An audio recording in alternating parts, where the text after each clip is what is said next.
حضرت امیر خسرو نے دل میں سوچا ابھی شیخ کا دل خوش نہیں ہوا، پھر چلے گئے واپس، بڑا زور لگایا، پورا علم نچوڑ دیا، جہاں تک استعارے اور خیالات جا سکتے تھے چن چن کے الفاظ میں پھر نعت لکھی۔ جب نعت مکمل ہوئی پھر اپنے شیخ کی بارگاہ میں لے کے آئے۔ یہ جو سلسلے ہیں نا پیارو، شیخ راضی ہو جائے تو کملی والا آقا مدینے والا محبوب راضی ہو جاتا ہے، کیونکہ شیخ وہ ہوتا ہے جو اپنی مرضی پہ نہیں چلاتا، جو پیارے مصطفیٰ کی مرضی میں مرید کو ڈالتا ہے، اس کو ہر بات میں حضور کے طریقے اور سنت کی تربیت اور تعلیم دیتا ہے کہ یہ ہمارے آقا کا طریقہ ہے، تربیت ہے۔ دوسری بار حضرت امیر خسرو نے پورا زور لگا کے نعت لکھی، لے کے آئے، حضور میں نے اور نعت لکھی ہے، اس کو دیکھیں۔ شیخ مکرم حضرت خواجہ نظام الدین محبوب الہی نے نعت کو پڑھا، پڑھ کے خوش ہوئے، چہرہ کھل اٹھا، فرمایا خوب است، بہت اچھی لکھی ہے، بہت اعلیٰ لکھی ہے، پر سادی سادی ہے، سادی سادی ہے۔ امیر خسرو کے دل میں رگ پر آ گیا اس طرح نا، اور واپس چلے گئے، سوچنے لگے کہ یار وہ کیا بات ہے جو سادی کے کلام میں شیخ کو نظر آتی ہے اور میرے کلام میں نظر نہیں آتی، وہ چیز کیا؟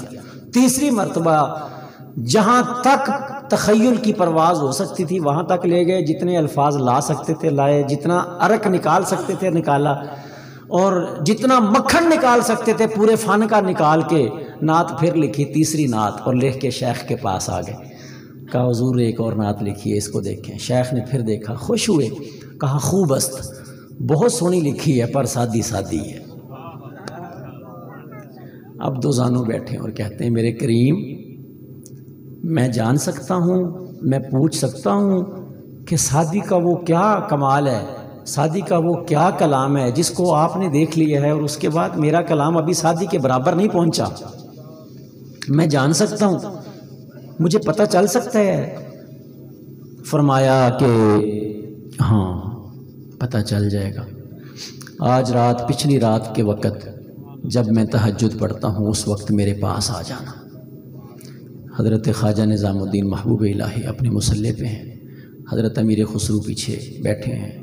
خواجہ صاحب جب تہجد پڑھ کے فارغ ہوئے تو حضرت امیر خسرو کو اپنے مصلی پہ پاس بلا لیا اور اپنے ساتھ بٹھا کے فرمایا کہ آنکھیں بند کرو۔ آنکھیں بند کی تو رسول اللہ صلی اللہ علیہ وسلم کے دربار اقدس میں پہنچ گئے۔ میرے اور آپ کے کریم آقا کا دربار لگا ہے۔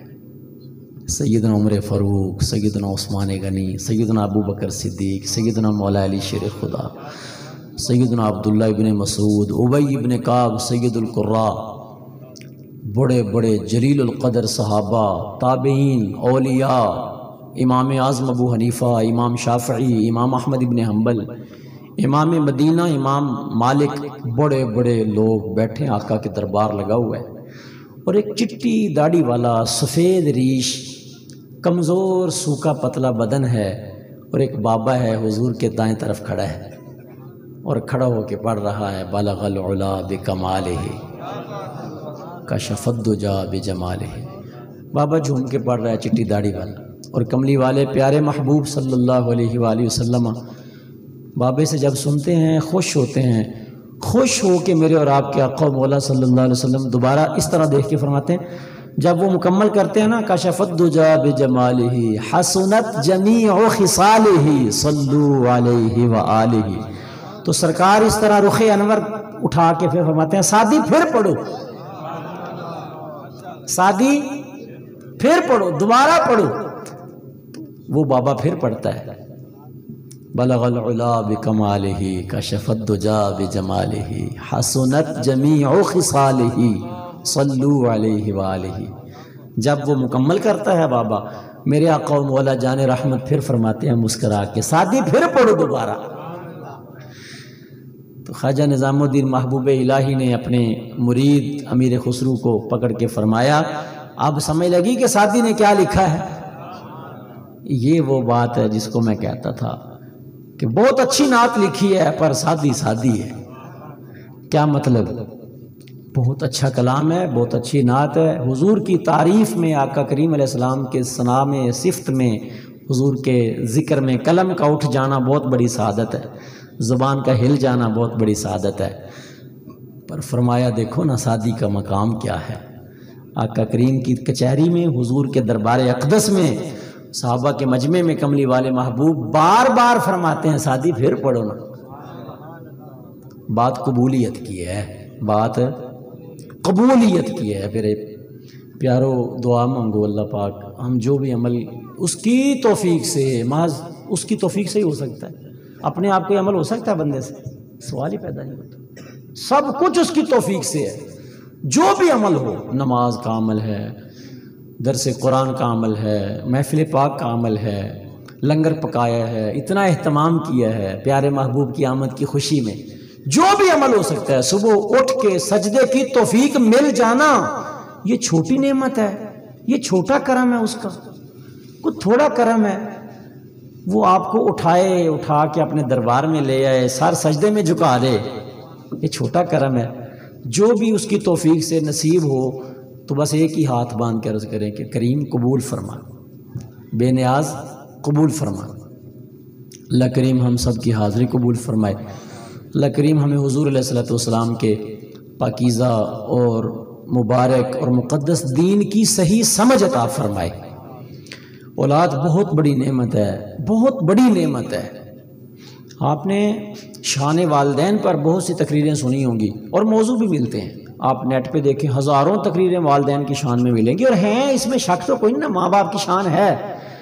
لیکن ایک بہت بڑا ہمارے ساتھ یہ بھی توجہ نہیں رہی کہ شان اولاد پر تقریریں کم ملتی ہیں، حالانکہ اولاد کی شان بہت بڑی شان ہے. اولاد بہت بڑی نعمت ہے نا اللہ کی. اولاد اتنی شان والی نعمت ہے، اتنی شان والی نعمت ہے کہ نبیوں، پیغمبروں اور رسولوں نے رب سے راتوں کو اٹھ کے اولاد مانگی ہے. یہ بڑی شان والا تحفہ ہے، بڑی شان ہے اس کی. آقا کریم علیہ السلام فرمایا کہ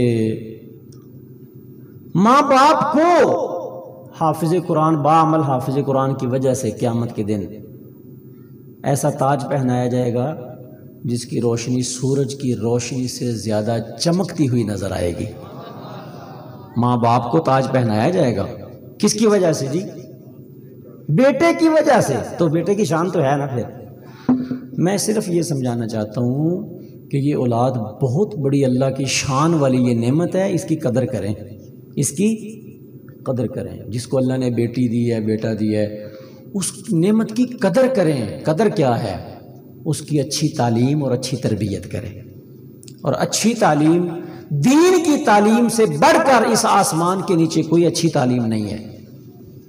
دنیاوی تعلیم، عصری علوم، عصری تعلیم، یہ ضرورت ہے، وقت کی ضرورت ہے. اس سے ہمیں بھاگنا نہیں چاہیے. یہ وقت کی ضرورت ہے، اس کو آپ حاصل کریں. لیکن قرآن اور حدیث کی تعلیم سے زیادہ اچھی تعلیم دنیا کی کوئی تعلیم نہیں ہے. سمجھ آئی جی؟ انسان اشرف المخلوقات ہے. اس انسان کو انسانی دائرے میں رکھنے کے لیے اور اس کو باوقار انسان، وہ انسان جو اللہ کو پسند ہے، وہ انسان دیکھنے کے لیے اللہ نے تقریباً کم و بیش 1.25 لاکھ نبی بھیجے ہیں. انسان کو انسان رکھنے کے لیے کہ میں نے تجھے انسان بنایا ہے. اور پھر انسان کی رہنمائی کے لیے آسمانی کتابیں نازل فرمائی ہیں. اور مجھے اور آپ کو جو کتاب نصیب ہے جس کا نام قرآن مجید ہے، جو قرآن اللہ کی پاک کتاب ہے، اس کا موضوع ہے انسان. قرآن کا موضوع کیا ہے؟ انسان. تو اگر آپ چاہتے ہیں کہ آپ کی اولاد انسان بنے، کیا بنے؟ انسان بن جائے، اور ایسا انسان جو اللہ کو پسند آ جائے، تو آپ وہ کتاب پڑھائیں جس کتاب کا موضوع ہی انسان ہے. وہ کتاب قرآن پاک ہے. اور وہ پاک کتاب قرآن پاک ہے جو بتاتی ہے کہ انسان، تو نے انسان کیسے بننا ہے. وہ انسان جو اللہ کو پسند آ جائے، وہ جو انسانوں کے لیے نفع بخش ہو، جو اللہ کو محبوب لگے، اللہ کو پیارا لگے، وہ انسان بننے کے لیے آپ کو قرآن ہی پڑھنا پڑے گا. کیونکہ قرآن کا موضوع ہے انسان. قرآن انسان کے مطابق انسان کے سارے پہلوؤں کو ڈسکس کرتا ہے کہ انسان اچھا کون سا ہے، برا کون سا ہے، فرما بردار کون سا ہے، نافرمان کون سا ہے، جنتی انسان کون ہے، دوزخی انسان کون ہے، اللہ کو پیارا کون ہے، اللہ کے غضب کا شکار کون ہوتا ہے. پورا قرآن اس کا موضوع کیا ہے؟ انسان. پوری کتاب ایک موضوع پہ بات کرتی ہے، اور وہ موضوع ہے انسان کی رہنمائی کے لیے پوری کتاب اللہ نے نازل فرمائی ہے۔ میرے آقا مولا صلی اللہ علیہ وسلم نے اس کے لیے باقاعدہ صحابہ کرام کی ٹیمیں تشکیل دیں۔ آقا کریم علیہ السلام کے پوری جماعت صحابہ میں 4 صحابہ کی ڈیوٹی لگائی، جن کو سرکار نے سب سے زیادہ اتھینٹک پایا قرآن سکھانے کے لیے۔ سیدنا عبداللہ ابن مسعود رضی اللہ تعالیٰ عنہ، سیدنا معاذ بن جبل رضی اللہ تعالیٰ عنہ، سیدنا ابی ابن کعب رضی اللہ تعالیٰ عنہ، اور حضرت سیدنا سالم مولا ابی حذیفہ، یہ 4 صحابہ ہیں۔ اور سرکار نے صحیح حدیث میں فرمان موجود ہے، فرمایا یہ قرآن سکھانے کے اسپیشلسٹ ہیں، جس نے قرآن سیکھنا ہے ان 4 صحابہ سے آ کے سیکھے، جس نے قرآن سیکھنا ہے ان 4 صحابہ سے آ کے قرآن سیکھے۔ اللہ اکبر۔ آپ کے دل میں، مسلمان بندے کے دل میں تڑپ ہونی چاہیے، تڑپ، درد، تلاش کہ میرا بچہ سب سے زیادہ سونا قرآن پڑھے، اور میرا بچہ سب سے بہتر قرآن کو سمجھنے والا ہو، اور میرا بچہ سب سے بہتر قرآن پر عمل کرنے والا ہو۔ یہ 3 باتیں ہر مسلمان کے دل کی تمنا، دعا، حسرت، تڑپ۔ اس کے لیے راتوں کو دعائیں مانگے، نمازوں کے بعد دعائیں مانگے، محفلوں میں دعائیں مانگے، ہر دعا میں دعا مانگے، کوشش بھی کرے، اچھے استاد کا انتخاب، اچھے معلم کا انتخاب، سونا قرآن پڑھنا، سونا قرآن سمجھنا، اور پھر سونے طریقے سے اس پر عمل کرنا، یہ ہر انسان کے دل کی تمنا ہونی چاہیے۔ یہ صحابہ کرام کے اندر ایک درد تھا۔ حضرت عبداللہ ابن عمر مشہور صحابی رسول ہیں، حضرت عمر فاروق کے بیٹے ہیں۔ ان کے ہاں ایک بیٹا پیدا ہوا، گھر میں بچے کی پیدائش ہوئی، بچہ پیدا ہوا تو نام رکھا سالم۔ کیا نام رکھا؟ سالم۔ بچہ بڑا ہو گیا، ایک دن اپنے دوست کے پاس بیٹھے ہیں، بچہ بھی پاس بیٹھا ہے، فرماتے ہیں کہ اپنے دوست کو کہ آپ جانتے ہو کہ میں نے اس بچے کا نام سالم کیوں رکھا تھا؟ تو دوست کہتا ہے جی مجھے تو نہیں پتا۔ کہا رسول اللہ صلی اللہ علیہ وسلم کے ایک صحابی تھے، سالم مولا ابی حذیفہ، وہ قرآن اتنا سونا پڑھتے تھے، اتنا سونا پڑھتے تھے کہ رسول اللہ صلی اللہ علیہ وسلم نے کئی مرتبہ ان کے قرآن کی تعریف اپنی زبان سے فرمائی۔ کہا میں نے اتنی تعریف حضور سے سنی کہ میں نے اپنے دل میں فیصلہ کر لیا، دینے والے اگر تو مجھے بیٹا دے تو اس کا نام سالم رکھوں گا، کیونکہ سالم صحابی رسول وہ ہے جس کی تعریف کملی والے آقا نے زبان پاک سے فرمائی۔ یہ مسجد قباء میں حضور نے ڈیوٹی لگا دی جماعت کروانے کی، حضرت سالم کی، جو مدینہ شریف گئے ہیں، آپ سب جانتے ہیں مسجد قباء، وہ مبارک مسجد ہے جہاں 2 نفل جا کے پڑھو، وضو کر کے جاؤ، 2 نفل پڑھ کے آؤ۔ سچے نبی کی سچی زبان کی خبر ہے، فرمایا مقبول عمرے کا ثواب اللہ تمہیں 2 نفلوں کے بدلے عطا فرماتا ہے۔ وہ مسجد حضور کو اتنی پسند تھی کہ اس مسجد میں پھر بندہ 2 نفل پڑھنے چلا جائے تو رب پورے عمرے کا ثواب عطا فرما دیتا ہے۔ مسجد کا ذکر قرآن پاک میں فرمایا گیا ہے، مسجد قباء شریف کا آیات نازل کی گئی، اور آج بھی مسجد قباء کے محراب کے اوپر وہ آیات لکھی ہوئی ہیں، لمسجد اسس علی التقوی من اول یوم احق ان تقوم فیہ رجال یحبون ان یتطہروا واللہ یحب المطہرین۔ کتنے پاک لوگ تھے حضور، کتنے پاک تھے کہ ان کی پاکی کی اللہ کو پسند آ گئے، اور اللہ نے ان کی پاکی کا قرآن میں ذکر فرمایا۔ قباء کی بستی والے لوگ، ان کی پاکی کو اللہ نے پسند کر کے قرآن کا حصہ بنا دیا۔ واہ واہ، اندر سے پاک، باہر سے پاک، تن بھی پاک، من بھی پاک، حضور کے عشق میں پاک ہو چکے تھے وہ۔ اللہ اکبر۔ تو حضرت سالم قرآن وہاں نماز پڑھاتے تھے، لوگ دور دور سے نماز پڑھنے کے لیے جاتے تھے۔ ایک دن آپ کے تذکرے میں الاستیعاب اور الاصابہ مختلف کتابوں میں یہ واقعہ ہے کہ ایک دن حضور علیہ السلام نے گھر میں مسجد نبوی کے ساتھ سرکار کا حجرہ ہے، اماں جی عائشہ صدیقہ رضی اللہ تعالیٰ عنہ کا، تو آپ نے آواز دی کہ عائشہ میری بات سنو۔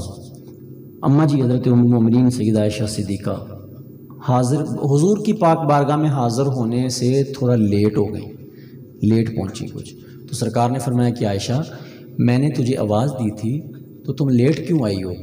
عرض کی حضور میں تو آپ کی طرف گھر سے حجرے کے اندر آپ نے آواز دی، میں نے آواز سنی، میں چل پڑی تھی آپ کی بارگاہ میں، لیکن آپ کا کوئی غلام ہے مسجد نبوی میں قرآن کی تلاوت کر رہا ہے۔